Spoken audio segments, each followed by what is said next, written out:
Hey, it's your girl Kellia. Just popping on here for another FOFA, update. So, yeah, this week has been interesting. We've had, some interesting things in the political scene. 47 just keeps doing things to distract and deflect from the fact that he has no idea what he's doing. Him and Elon broke up, had a little spat. Elon threatened to release information about Jeffrey Epstein, and apparently now he's retracted some of the things that he said. I don't know what's going on right there, but it's really dysfunctional. And it's making America look dysfunctional. The two of them, frick and frack, make America look dysfunctional. And Elon not even from here. That's the thing. Go back. Go back. How about we deport him back to South Africa? I need you to go. Go back. Go back with your people to South Africa. Okay? Anywho. So the topics I wanted to talk about today, though, were about what 47's doing regarding LA, Los Angeles, and the protesters out there, which, by the way, they're allowed to do. The protesters, most of them, U.S. citizens, we have the right to protest in America as citizens. The First Amendment gives us that right to protest peacefully. So him coming up with the bright, and I use the word bright loosely, the bright idea to send National Guardsmen, to deploy National Guardsmen from California who live there in California without discussing it with the governor or the mayor into one of the largest cities in America without talking to anyone is the dumbest thing in the world. Who does that? Who does that? You supposed to be the president? Who does that? So then he does that. Then you dispatch Marines. National Guard nor Marines are trained for law enforcement. The LAPD is one of the largest law enforcement agencies in the entire world. They've been handling riots since the 1950s and 60s. If you are my age, Gen X, shout out again, as always. But if you are my age, you know about the Watts riots from history, from learning about history, and your parents may have told you about them. But the Watts riots were protesting, civil rights and being discriminated against and all of the things that were going on in the 60s. LAPD handled that. Now, they may have had some snafus and some issues back in the day, but they handled it. It wasn't no need for the Marines to go in, or the Navy, which is right up the road in San Diego. They didn't need to go in and help do nothing. This is all before technology and all the stuff that we have now. Fast forward to the Rodney King LA riots, again in LA. The police, some of them, while they mishandled Rodney King himself, they handled the riots. Okay? LA was on fire then. LA is always on fire, literally and figuratively, because that's where a lot of unrest happens. But guess what? Protesters are allowed to be in the streets and protest peacefully about things that they're unhappy about. That's what peaceful protest is. So, given those facts, that LA and the LAPD has dealt with riots for years. When, fast forward again, George Floyd, riots were all over the U.S. simultaneously. Guess what? The police departments in those cities, and even go back before George Floyd, you have the case in, is it Missouri or Minneapolis? Minneapolis. You had those cases. They protested peacefully. Fast forward to George Floyd. You have Trayvon Martin. Let's go down a whole list. Ahmaud Arbery in Georgia. Let's go down a whole list where people protested peacefully using their First Amendment rights to do so, and there was no need for National Guard or Marines to come in. So this fool sends in the National Guard and sends in the Marines. Who does that? No one. Even the men who were presidents years ago, who are ex-military, who were veterans, would never do something like that. He don't know nothing about the military. He can't stand the military. Although he pretends to love it, he's doing this fake military parade which coincides with his birthday, spending millions and millions of our dollars to put it together. But you want to send the Marines and send the National Guard into California without talking to the people? And Gavin Newsom came for that. He came for him, and I'm so happy. Don't do this to my state. Don't come up in here. Do not try to come for my state. Do not try to come for me. Do not try to say, hey, you about to arrest me. Gavin Newsom was like, I'm going to shut that down. Drop the mic real quick. Anywho, and the National Guard situation, as a native, born and raised Ohioan, I went to Kent State University in the 90s. But what happened at Kent State in 1970, they do not let you forget. You learn all about it. 1970, May 4th, to be exact, 1970, the National Guard was on campus. Again, kids were protesting, students, college students, and maybe some rabble-rousers who were not college students, because I know there were people who were not college students there on campus. May 4th, 1970. The National Guard was sent in, the students, mind you, who were also students, National Guard was sent in to I guess, run the crowd or get them together, get them in order. And they end up shooting some students, 4 students to be exact. They end up shooting students. We should have learned from that, right? And I think most campuses, most cities learned from that, except for this fool. You don't send no National Guard. That's not their job. They're not law enforcement. They are sent in to help bring the peace, to help keep the peace, okay? To help in times of disaster. And that's what they're trained for. There's no disaster in LA. There's only peaceful protests. And if there are some rabble-rousers, guess what? The LAPD is out there. They can arrest.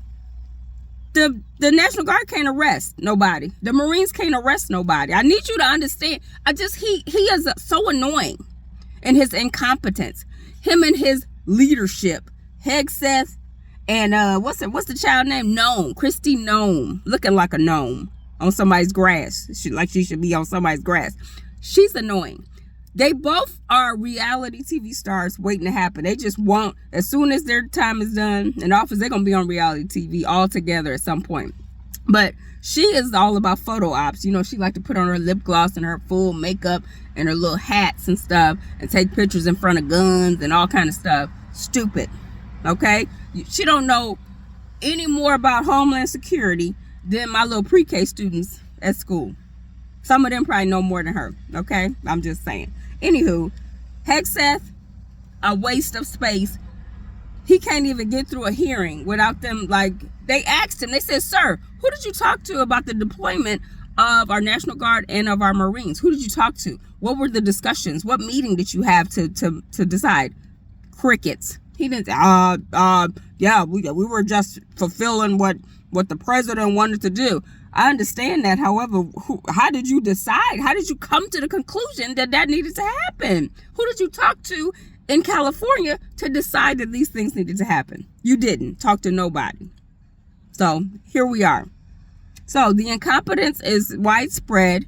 And a side note, I am also tired of RFK Jr. He is a disgrace to the Kennedy family. Let's just say it again for the umpteenth time. You firing people from the CDC. You already told us don't rely on you for anything because you're not a medical expert or a doctor. You told us that out of your own mouth. So why would you then fire the people who actually know what they're doing with the CDC, Center for Disease Control? You don't want to control disease? That's dumb. Anywho, that's a side note. I'll do maybe a video about him later.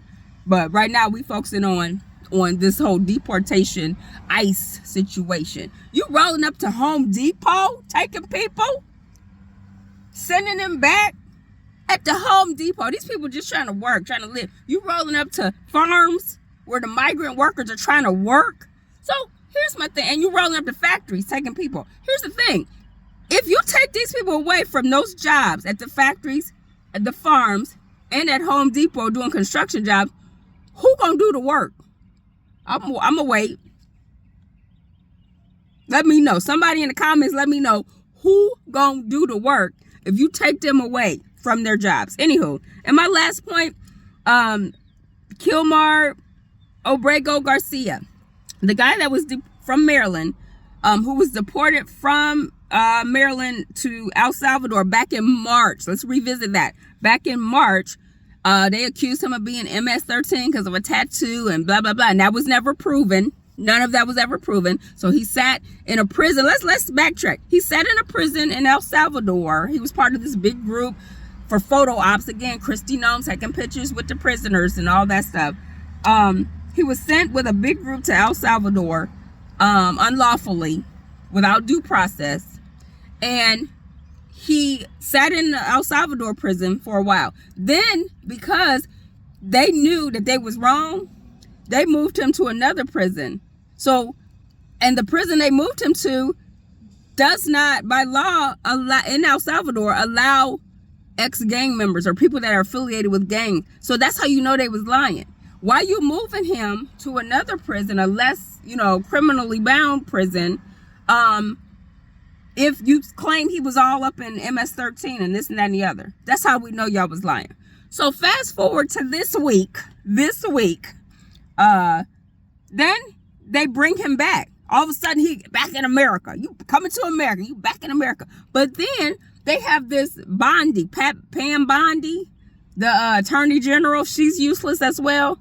They have this, all of a sudden, you have this long list of charges, criminal charges against him. They claim they got him on tape doing human trafficking, taking migrants over the border, this and that and the other. He all the way in Maryland. He lives in Maryland. So I need to know where was those charges before you sent him? See, that's part of the due process. If you had all this information, which I don't believe they had, I think they just made that up after they decided to bring him back because they got a safe face. If you had all these charges and you had all this information, why couldn't you tell the public that's what was going on instead of making up that he was affiliated with MS-13 because of a tattoo? Okay, so anywho, this is what y'all doing. I can't wait to see how this case falls out because it's just baffling that this is our leadership. I got student government kids that could run the country probably better than these people that's running it right now. You got Homeland Security. Our national security is at risk because of y'all. The whole world looking at us like we crazy. Like we are absolutely crazy. Okay, so that's my FOFA for the week. You know what that stands for. But we tried to tell y'all people with this Project 2025 that they was going to do all the things on that list. We tried to tell y'all don't want to believe us. And then my last little point, I'll touch on this later too. I heard on the news, I live in Alabama. So I heard on the news this morning that they're going to try to move the FBI training headquarters that is currently in Virginia. They want to try to move it to Alabama, to Huntsville, Redstone Arsenal. What? That don't make no sense.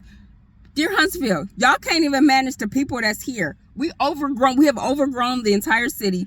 You got to widen roads and add roads here and there. Y'all building houses like crazy. Can't even manage that. The post office can't even manage the amount of mail that comes in for the new houses and for the new addresses. And y'all want to move the entire FBI training headquarters to Huntsville? Get out of here. Get out of here. And Space Command. See, they're still on that Space Command thing too. Tommy Tuberville, go sit down. Go sit down somewhere. Go watch some football reels or something because you're useless. Anywho, thank you for listening. Let me know in the comments how you feel. Thank you. Have a great rest of the week and peace.